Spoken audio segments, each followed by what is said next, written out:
Ladies and gentlemen, I would like you to support my new channel. I have got now I'm on Patreon, and you can actually support us through Patreon. Now, please tell me if you have any difficulties in finding our page, William Spring, on Patreon.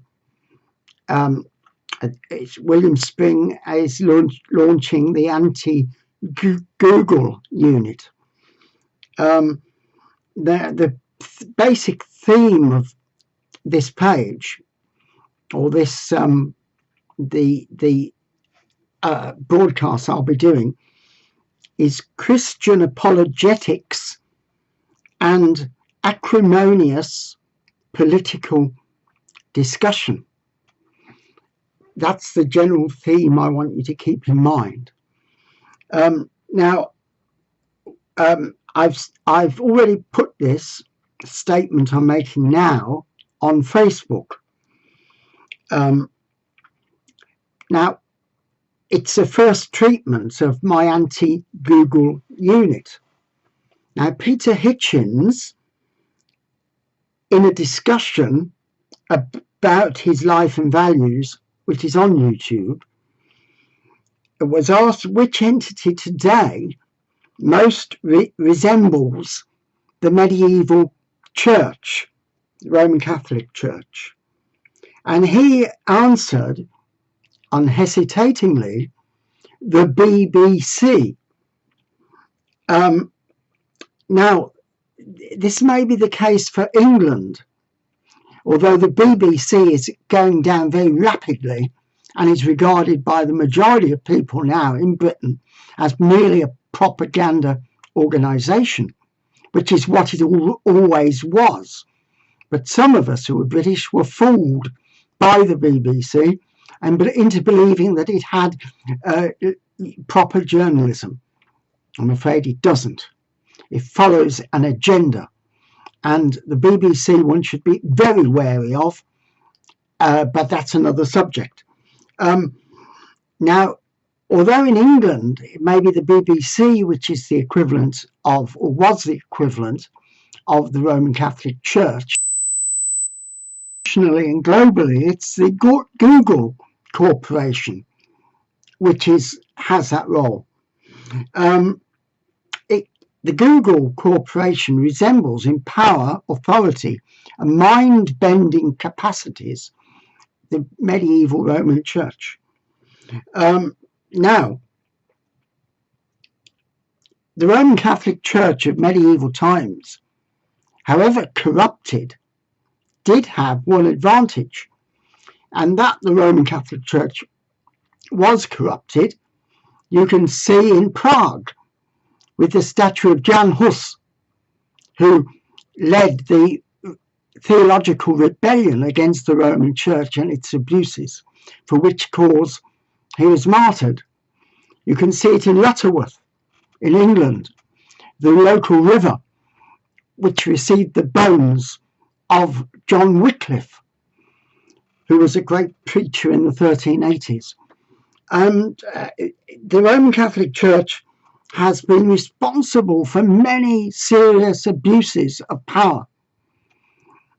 However, the Roman Church, together with the Coptics, together with the Orthodox, together I would even say with the Protestants, has one redeeming feature, and that is inside the Roman Church, as it were, it hosted the Redeemer of the world, Jesus Christ.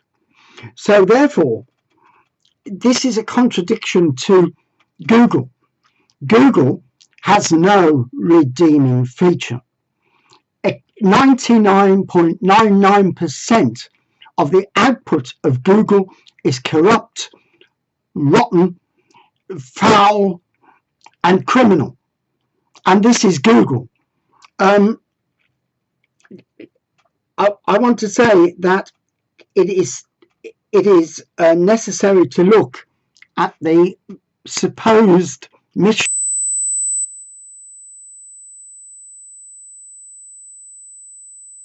mission statement of Google is to organize the world's information and make it universally accessible and useful. While its vision statement is to, quote, provide an important service to the world, instantly delivering relevant information on virtually any topic. Now, in 2019, the managing director of Google, Sundar Pichai, emphasized a renewed mission to allow people to get things done. But the collection and dissemination of information on its own means nothing if that information, so organized, lacks ethical parameters.